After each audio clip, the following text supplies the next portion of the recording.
ఏ రోజు కదా అతిథి మర్యాద. ఒకానొకప్పుడు క్షేత్రపురం అనే గ్రామంలో సర్పనందుడనే భాగ్యవంతుడు ఉండేవాడు. ఆయన అతిథులకు సకల మర్యాదలు చేసి అపరిమితంగా గౌరవించి ఆదరించేవాడు.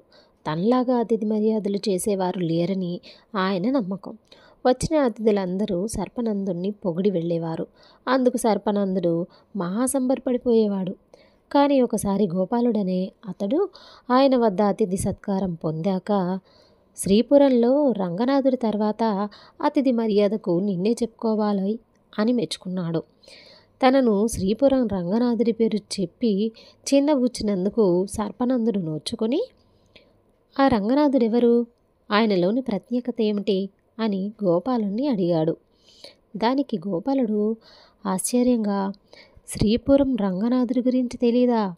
అతిథి మర్యాదకు ఆయన పెట్టింది పేరు. ఆయన ప్రత్యేకతను మాటల్లో చెప్పలేం. ఒకసారి శ్రీపురం వెళ్ళు, నీకే తెలుస్తుంది అన్నాడు. ఇక సర్పనందుడు ఉండబట్టలేకపోయాడు. మర్నాడే ఆయన ప్రయాణమే శ్రీపురం చేరుకుని సులువుగానే రంగనాథుడి ఇంటికి వెళ్ళాడు.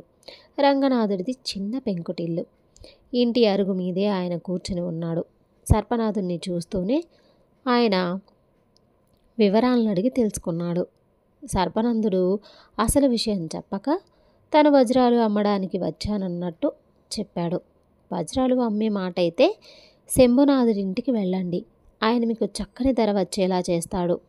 వజ్రాలను చూసి వాటి సరైన విలువను అంచనా వేయడంలో ఆయనకు ఆయనే సాటి అన్నాడు రంగనాథుడు. మీ ఇంట అతిథిగా ఉంటానంటే మీకేమైనా అభ్యంతరమా అన్నాడు సర్పనందుడు వెంటనే. అయ్యా, తమరు చూడ్డానికి గొప్పవారిలా ఉన్నారు. నేను బీదవాణ్ణి, తమకు తగిన విధంగా మర్యాద చేయలేను అన్నాడు రంగనాథుడు. నాకు మీ ఇంట్లోనే బస చేయాలని ఉంది.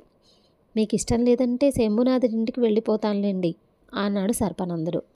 ఆ వెంటనే రంగనాథుడు సర్పనందుడిని గౌరవంగా లోపలకు ఆహ్వానించి పెరట్లోకి తీసుకువెళ్ళి పాద ప్రక్షాళనానికి నీళ్లు ఇచ్చి కాసేపటికి రంగనాథుడి భార్య భోజనం తీసుకొచ్చింది.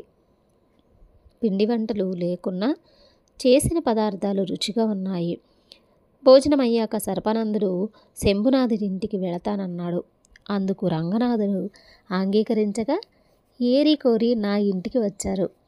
ఈరోజు నా మర్యాదలు అందుకున్నాకే రేపు మిమ్మల్ని విడిచిపెడతాను అన్నాడు. అంతకాలం ఆ ఇంట్లో ఎలా ఉండాలా అని సర్పనందుడు ఇబ్బంది పడ్డాడు. రంగనాథుడి ఆతిథ్యం అత్యంత సామాన్యంగా ఉంది. తన ఇంటికి వచ్చిన అతిథులకు తాను రకరకాల పిండి వంటలు చేయించి పెడతాడు. అయినా రంగనాథుడి ఆతిథ్యం గోపాలుడి దృష్టిలో గొప్పది ఎందుకయిందో అర్థం కాలేదు. అంతలో అక్కడికి రంగనాథుడి కుటుంబ సభ్యులందరూ వచ్చారు. వారిలో రంగనాథుడి భార్య, పిల్లలు, తమ్ముడు కూడా ఉన్నారు. అందరూ సర్పనందుణ్ణి క్షేత్రపురం విశేషాలడిగి ఆయన చెప్పేవన్నీ శ్రద్ధగా విన్నారు. సర్పనందుడికి సంగీతం వచ్చునని మాటల సందర్భంలో తెలియడంతో ఆయన్ను బలవంత పెట్టి మరీ 2 పాటలు పాడించారు. ఆనాటి వరకు సర్పనందుడి మాటలను అంత శ్రద్ధగా విన్నవారు లేరు, ఆయన్ను అడిగి పాడించుకున్నవారు లేరు. తను బాగా పాడాడని వాళ్ళు మెచ్చుకుంటుంటే ఆయనకు చాలా సంతోషం కలిగింది. అతిథి మర్యాద అంటే కడుపు నిండా భోజనం పెట్టడమే కాదు, అతిథులు చెప్పే మాటలు శ్రద్ధగా విని వారి ప్రావీణ్యాన్ని ప్రదర్శించే అవకాశం ఇవ్వాలి అనుకున్నాడు సర్పనందుడు మనసులో. ఆ తర్వాత ఆయన మర్యాదలకు వాళ్ళ ఊరి విశేషాలు అడిగాడు. అందుకు రంగనాథుడు, రోజు చూసే ఊరే కదా, మాకేం విశేషంగా అనిపించదు. మా ఊళ్ళో పురాతన ఆలయాలున్నాయి, పళ్ళ తోటలున్నాయి, ఎన్నో ఏళ్ల నాటి కోట ఒకటి ఉంది. వీటి పట్ల మీకు ఆసక్తి ఉంటే మా పిల్లలు మిమ్మల్ని వెంట పెట్టుకు వెళ్ళి చూపిస్తారు. అయితే ప్రయాణం కాస్త అలసటతో కూడుకుంటుంది, చాలా దూరం నడవాలి కదా అన్నాడు. నిజానికి సర్పనందుడికి ఊరు చూసే ఉద్దేశం లేదు.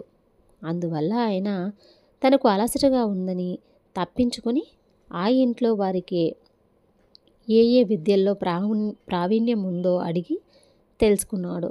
రంగనాథుడు బొమ్మలు గీయగలడు, ఆయన భార్య చక్కగా పాడుతుంది, తమ్ముడు కవిత్వం చెప్పగలడు, పిల్లలు మట్టితో రకరకాల అందమైన బొమ్మలు చేస్తుంటారు. సర్పనందుడు అందరి ప్రావీణ్యాన్ని చూస్తూ ఉన్నాడు. అందుకు రంగనాథుడు ఒప్పుకోక, మీకింకా ప్రయాణ బడలిక తగ్గలేదు. అలాంటప్పుడు కొంత విసుగ్గా ఉంటుంది. ఈ రోజుకు మీరు విశ్రాంతి తీసుకోండి అన్నాడు. అయినా సర్పనందుడు బలవంత పెడితే, మీరు మా ఇంట్లో అందరికీ నచ్చారు. మరిన్ని రోజుల పాటు మీరు మా ఇంట్లో ఉండండి. అలా ఉండాలని మా అందరి కోరిక. రేపటి నుంచి ప్రారంభించి రోజుకొకరు చప్పున మా విద్యను ప్రదర్శిస్తాం. అవయ్యేదాకా మా ఇంట్లోనే ఉండాలి మరి అన్నాడు రంగనాథుడు. సర్పనందుడికి ఎంతో సంతోషమైంది. అయినా అప్పటికప్పుడు వినే ఓపిక నిజంగానే లేదు. అతిథికి తనను గురించి చెప్పుకోవడంలో గృహస్థు ఎలా ఉండాలో ఆయనకప్పుడు తెలిసింది. ఇక మీదట ఇంటికొచ్చిన వారిని నేను కూడా నా గురించి ఎక్కువగా చెప్పకూడదు అనుకున్నాడు ఆయన. అంతేకాక వచ్చినవాడు ఎప్పుడు వెళతాడా అని కాక, అతన్ని 4 రోజుల పాటు ఇంట్లో ఉంచుకోవాలని తపన పడుతున్నట్లుగా ఉండాలి. అది కూడా అతనికి అర్థమైంది. రంగనాథుడి భార్య సర్పనందుడికి రాత్రి భోజనంలో అన్ని ఇష్టమైన వంటలు చేసి పెట్టింది.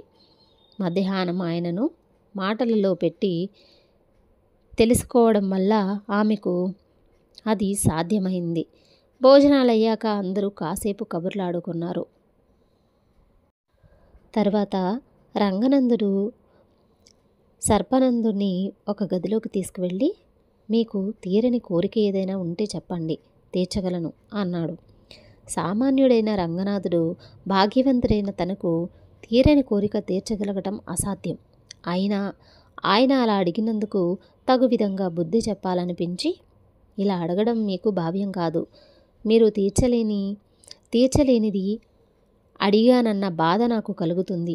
నేను అడిగింది తీర్చలేకపోయానని మీరు బాధపడతారు.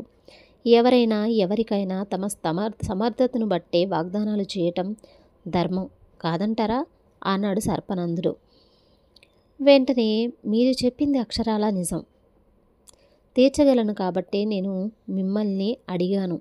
నిస్సంకోచంగా మీ కోరిక చెప్పండి అన్నాడు రంగనాథుడు. దేవలోకం వెళ్ళి అప్సరసల నాట్యం చూడాలని ఉంది అన్నాడు సర్పనందుడు కాస్త చిరాగ్గా. రంగనాథుడు ఆయనకు మంచం చూపించి, ఇక విశ్రాంతి తీసుకోండి, మీ కోరిక తీరుతుంది అని గదిలో నుంచి బయటకు వెళ్ళిపోయాడు. సర్పనందుడు మంచం మీద పడుకున్నాడు. మరుక్షణంలోనే ఆయనకు వళ్ళు తెలియని నిద్ర పట్టేసింది. ఆ నిద్రలో ఒక కల. ఆ కలలో ఆయన దేవలోకం వెళ్ళాడు. అక్కడ అప్సరస నాట్యం చేస్తుంటే చూశాడు. మర్నాడు నిద్ర లేచేసరికి ఆయనకు ఎంతో తృప్తిగా కలిగింది. వెళ్ళి రంగనాథుణ్ణి కలుసుకొని కృతజ్ఞతలు తెలుపుకొని తన కల అలా వచ్చిందని చెప్పాడు. అది కల కాదు, నిజం అన్నాడు రంగనాథుడు. తరువాత అసలు విషయం సర్పనందుడికి చెప్పాడు.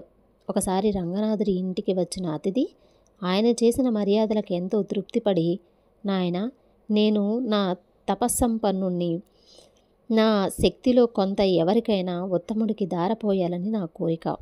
ఈనాడుకు నా అన్వేషణ ఫలించింది. ఇవాళ నుంచి ప్రతిరోజు నీకు ఎంత అసాధ్యమైనా సరే ఒక కోరిక తప్పక తీరుతుంది. దానితో అంతులేని సంపదలకు వారసుడివై కలకాలం అలాగే గొప్పగా అతిథి మర్యాదలు చేస్తూ సుఖంగా జీవించు అన్నాడు. అందుకు రంగనాథుడే మాత్రము సంతోషించక, స్వామి, నా అదృష్టం కొద్దీ తమరు నా ఇంటికి అతిథిగా వచ్చారు. మీ వరం ప్రమాదకరమైంది. ఎందుకంటే కోరిక మనసుకు సంబంధించినది. మనసును అదుపు చేయటం చాలా కష్టం. అందువల్ల నేను నా వరాన్ని దురుపయోగం చేసి ఎందరికో హాని కలిగించవచ్చు. ఈ వరం ఇంద్రియ నిగ్రహమున్న తమ ఓటి వాళ్ళకే తప్ప సామాన్యుడినైనా నాకు తగదు అన్నాడు. పోని ప్రతిరోజు నీ ఇంట 100 బంగారు కాసులు కురిసేలా వరమిచ్చేదా అన్నాడు అతిథి. స్వామి, ఆయాచితంగా అంత బంగారం నాకు వలదు. మనిషి అన్ని స్వయం కృషితో సాధించాలి. అలా సాధించిన దాంతోనే అనుభవించాలి. నేను స్వయం కృషితో సాధించిన ధనంతోనే దానం చేస్తాను. ఈ వరం కూడా వద్దు అన్నాడు రంగనాథుడు. పోని అతిథులు కోరిన వస్తువులు బంగారం లాంటిది ఇవ్వగలిగే వరం ఇవ్వనా అన్నాడు అతిథి. స్వామి, అప్పుడది నా స్వయం కృషి ఫలం కాదు కదా కాబట్టి అతిథుల మనస్సును సంతోషపెట్టే శక్తి నాకు ఇవ్వండి అన్నాడు రంగనాథుడు. అతిథుల మనసులకు సంతోషం కలగాలంటే ధనకనక వస్తు వాహనాలు అవసరం కాదా అన్నాడు అతిథి. అలా ఇచ్చే మాటైతే నా ఇంటికి ఆతిథ్యం కోసం కాక దానం కోసం వస్తారు. నేను దాతను కాదలుచుకోలేదు. దూర ప్రాంతాల నుంచి వచ్చిన వారికి అవసరపడితే ఆశ్రయమిచ్చి ఆదరించాలని నా కోరిక. మనిషి కోరికలన్నీ మనసుతోనే ముడిపడి ఉంటాయి. మనసు తృప్తి పడితే మనిషికి తృప్తి కలుగుతుంది. మన మనసుకు తృప్తి కలిగించగల శక్తి నాకు ఇవ్వండి అన్నాడు రంగనాథుడు. అప్పటికి అతిథికి అసలు విషయం అర్థమై తమకు తాముగా నీ ఇంటికి వచ్చి వారికి మాత్రమే ఆతిథ్యం ఇస్తూ ఉండు. రోజుకొక్కసారి నీ అతిథుల తీరని కోరికలు రాత్రిపూట నిద్రలో తీరుతాయి. వారి మనసుకు పూర్తి తృప్తి కలుగుతుంది అని వరమిచ్చి వెళ్ళిపోయాడు. ఆనాటి నుంచి రంగనాథుడు అదేవిధంగా అతిథి మర్యాదలు చేస్తూ వస్తున్నాడు. ఈ విషయం వినగానే సర్పనందుడి సందేహాలన్నీ పటాపంచలైపోయాయి. రంగనాథుడు తన కోసం అద్భుత శక్తులను కూడా వాడుకోడు. అతిథిని శరీరం కంటే ఎక్కువగా మనసును సంతోషపెట్టడానికి ప్రయత్నిస్తాడు. అందుకే తన ఆతిథ్యం స్వీకరించిన గోపాలుడు ఆయనను అంతగా మెచ్చుకొని ఒకసారి వెళ్ళి చూసి రమ్మన్నాడు. సర్పనందుడు తన గ్రామానికి తిరిగి వెళ్ళాక తన పాత పద్ధతులు మార్చుకున్నాడు. ఎవరైనా అతిథులు తనను మెచ్చుకుంటే శ్రీపురం రంగనాథుడి తర్వాతే నేను అని అంటుండేవాడు. కథ సమాప్తం.